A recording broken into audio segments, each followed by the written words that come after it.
Welcome to this podcast, a space to inspire you to let go of what is no longer serving you and let's go into action. I am Liliana, your host, and I am a Thanatologist, that is Death, Loss, and Bereavement Studies, and a bioenergy healing practitioner.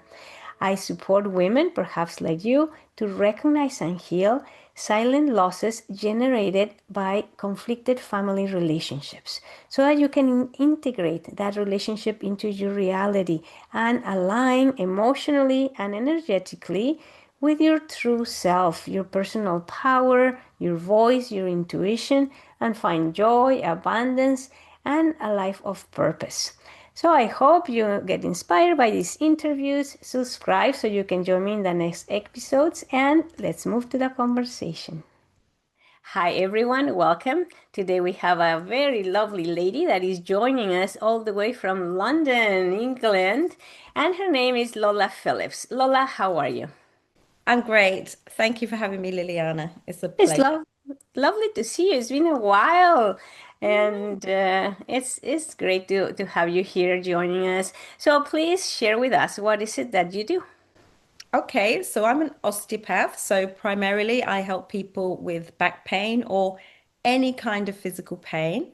And then secondly, I specialize in helping women with chronic persistent back pain. So helping them, um, I term it as reorganizing their nervous system in order to escape chronic pain.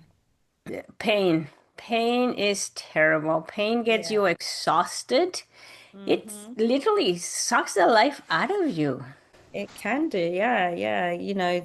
Some of the women I've been working with, they've been struggling for years, sometimes decades, and feel like, the medical profession has given up on them. So it's a Mhm. great honor to be able to work with them. That's awesome. I myself have experienced chronic back pain, and I figured out that there's some pains that may not go completely because now maybe my body's already damaged here or there. However, it was not until I actually integrated my all of my bodies, what I call my physical, mental, emotional, energy body, and Yeah, integrate them with my spiritual, yeah, that I was able to figure out that the body was trying to tell me yeah, something. Is yeah. that, do you find that in your clients? Yeah, absolutely. We sometimes it's not that we try to ignore our body, but we don't realize that we're not listening to our body.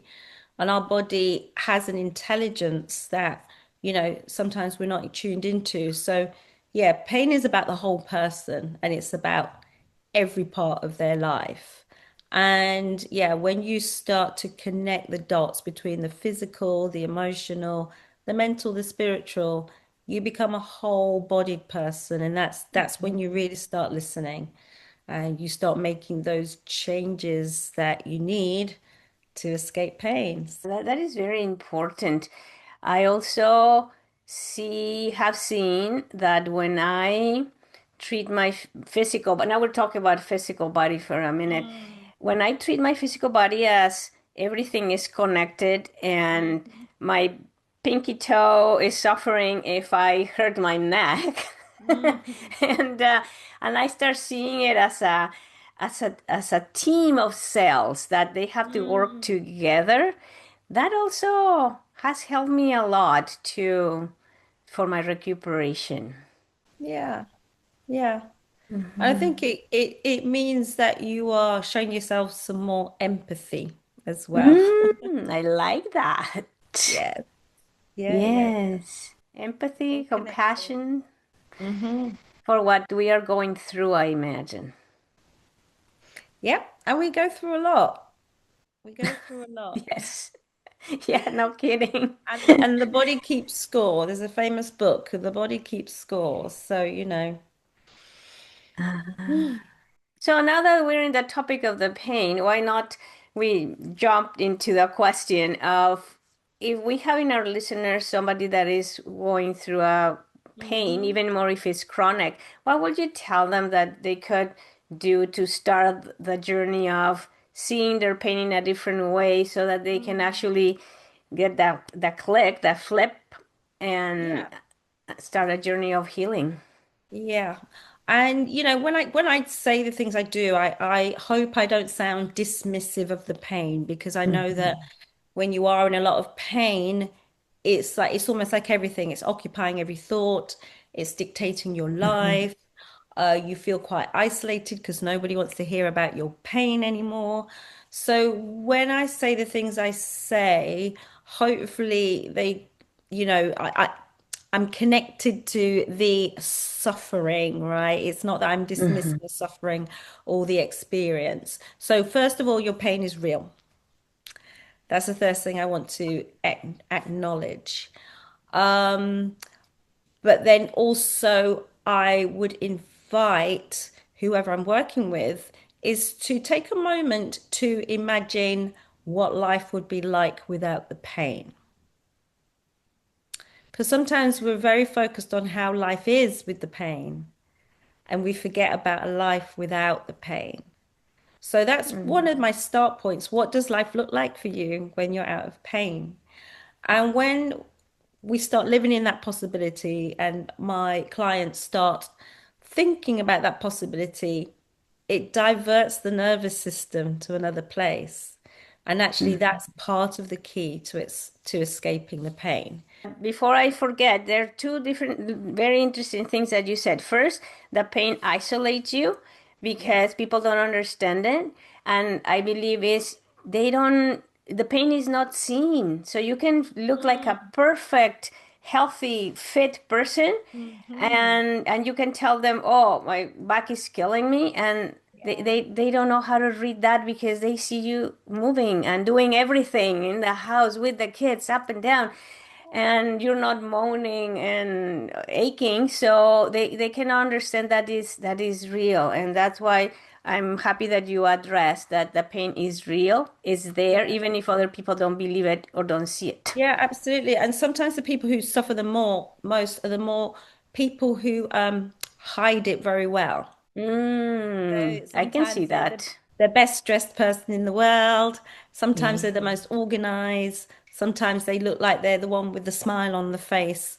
So I find that people who are copers, Oh, that if they've got that profile, they're sometimes hanging on to pain a lot more than people who might want to express it, and they might want to, let people know I'm having a terrible time, right? The people who express actually are probably more likely to release pain than the people who are actual copers and kind of get on regardless and, you know, keep going. that and that's very interesting because probably what I having is that sensing is that those people that are all looking great, on top Mm, of everything they're putting that this label of I can do it myself and I can do it well and can do it by myself, and they're putting yeah.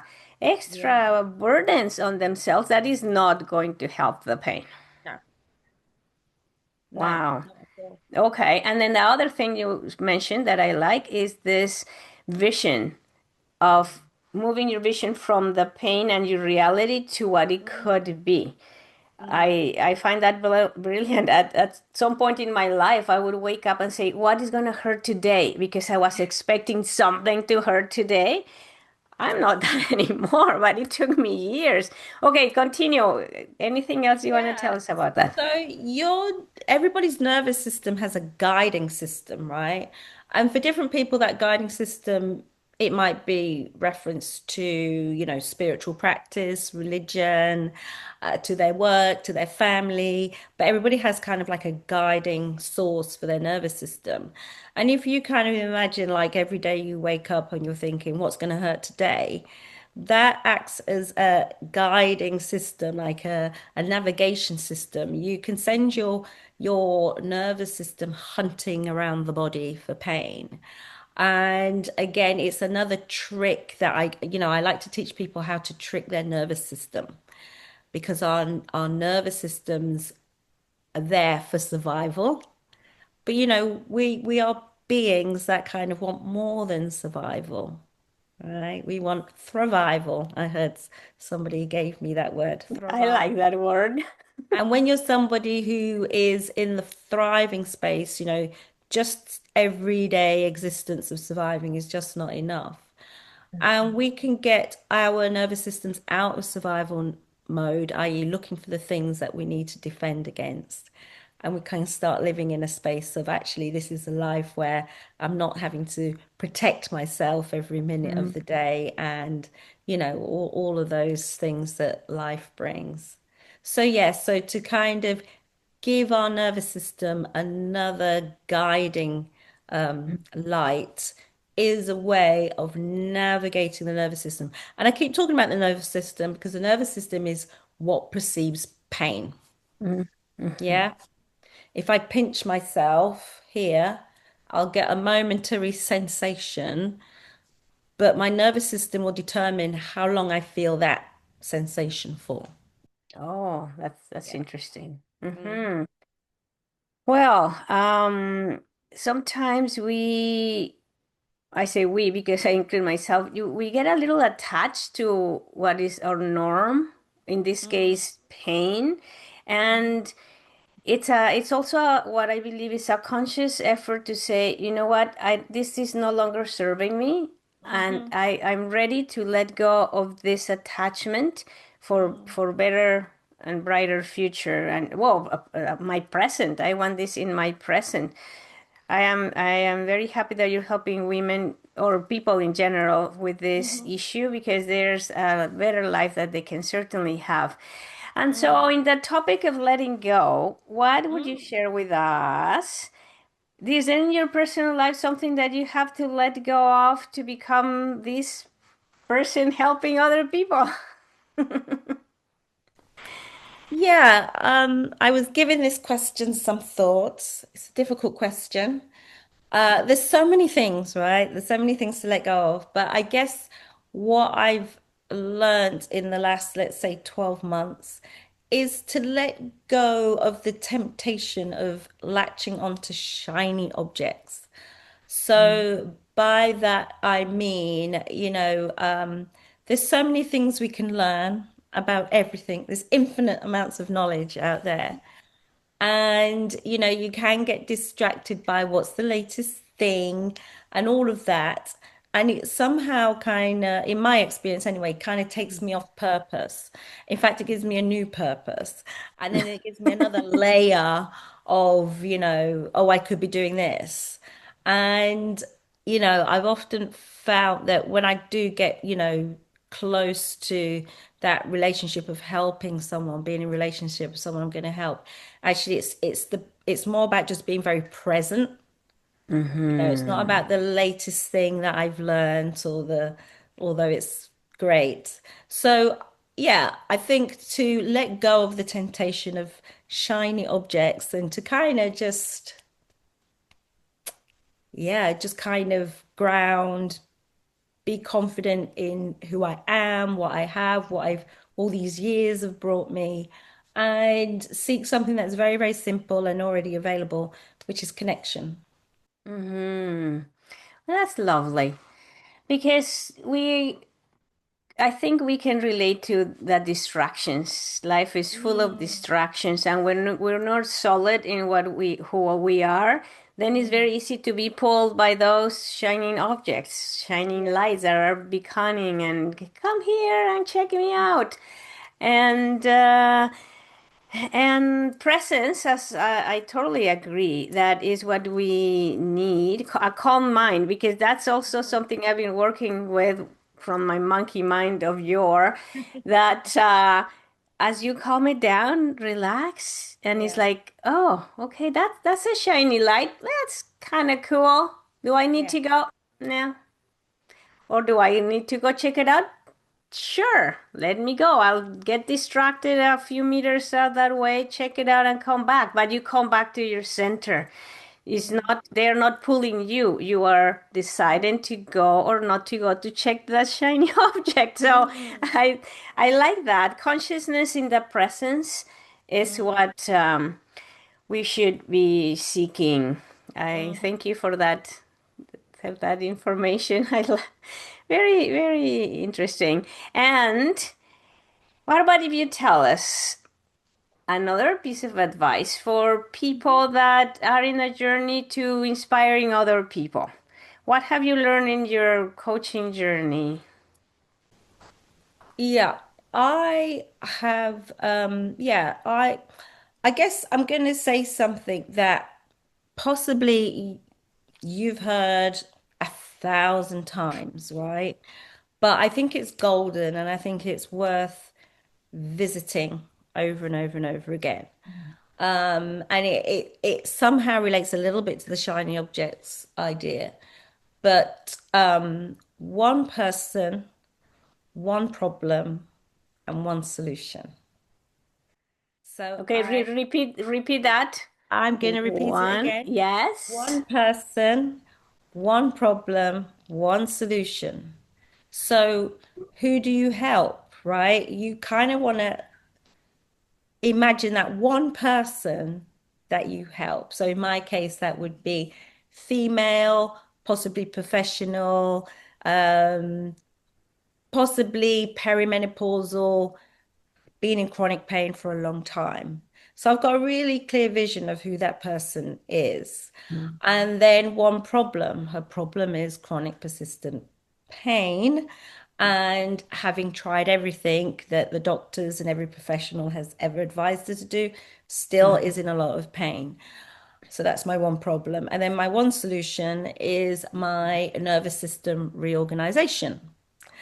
So what that does is, although it sounds like I've really limited myself, actually, the ability to just be able to articulate very clearly who it is I help and how I help them doesn't stop me from helping other people. So, in fact, by chatting to somebody very clearly about what it is I do, I was sent a man who suffers with migraine and I was able to help him. Um, and then it also helps take away the exhaustion from your marketing and your second guessing, all those places where we lose a lot of energy and a lot of time and where there's lots of shiny objects. So, if I've stopped looking on Instagram, I haven't looked at it for a long, long time because everybody on there is telling you how to do your digital marketing and how to get clients on Instagram Mm. and how to do this and how to do that. And they all say different things. And then before you know it, you are just confused as hell. So, what the one person, one problem, one solution has helped me do is to kind of shut out a lot of noise. And I think Hmm. as coaches, it's easy to get consumed by all the noise because really we just want to help people and we want to find the best way of helping people. But I think we also need to preserve our energy. So that would be my Hmm. advice. I don't know if that makes any sense. Well, it does make sense. It does make sense because some of the listeners and myself, we have probably learned so many things and Mm, tried so many things that at some point it gets exhausted. And at some point, you have to make a decision who you really want to help. mm, And so this is a reflection for the ladies listening to this episode to say, okay, who is really the person I want to help? Or what is what I want to, who do I want to inspire? Help them to move one, like I say in my introduction or something, 1 degree closer towards your vision. And mm, that is what is going to help them to start their journey. hmm. So right now, I'm trying to inspire women, and that's a big open thing. But I'm also starting to see, well, what women is the ones I want to inspire, right? The one that has the higher call to help, the Yeah. ones that want to make a change in their lives so that they Mm, can become light themselves. yes. And so it's very important that we as women that have a call to help others Yeah. to understand what do I have to do in myself to be Yes. able to help the others. Yeah. It's great if you give that person a name, right? In Yeah. my case, my one person, her name is Kate, right? Now, of course, I don't only help people who are called Kate, but when I say Kate, I've got a very clear vision of who I am talking about. So Oh. Kate does actually exist in the real world. And actually, Kate has never been my client, but I recognize her as having all of those characteristics. So it's nice when you can give that client a name, and that name is a person who actually exists in your world. Oh, that's a nice trick. That's a nice Yeah. trick because then you visualize it's like, okay, that is a lady I can help with what I Mm-hmm. know. I want to, I know she has the potential. She's, Mm-hmm. and I can totally motivate her and make a big change in her life. So, Mm. okay, that's that. You know what? That grounds the idea of Yeah. you bring that woman that is that I want to help here in the clouds, and then Yeah. you ground it into like, okay, it's real. It's not my Yeah. imagination. I Yeah. can bump into her in the supermarket, and it makes it real. Wow, I like it. I like it. Well, thank you, Lola. It was great having you here. If people want to connect with you, I'll put your information in the video for sure, because I'm sure people are struggling with pain and Yeah. you can really help them. So now just to before we go, any final thought you want to share with us to wrap this up? No, I just want to thank you, Liliana, for having me here and for the work you do. And it's great that you're working to get women closer to where it is they feel they will serve and they will share their gifts. And this is obviously your gift. And yeah, it's just great to get the opportunity to share what I have to share and to, if that helps you in your mission, then yeah, amazing. I'm here for it. Oh, thank you. Well, thank you for what's the name? I'm just forgetting. Thank you for what? Thank you for being here and supporting. That's the word I was looking. Yeah, Supporting my project. I yeah. know that helping each other is the sisterhood of Oh trying yeah. to not doing everything solo and helping Yeah. each other. I love that. So thank you for being here and congratulations to our listeners to staying until the end and get whatever little insight they can get to improve their lives because they are the ones that are going to do it. We cannot do it for them and nobody's going to do No, it for them. So no. congratulating everyone in here. Thank you so much, Lola. Bye Thank bye. you. Thank you. Thank you for listening to another episode of Let Go and Let's Go. I hope we inspire you into moving 1 degree closer towards your vision because you deserve to live an inspired life.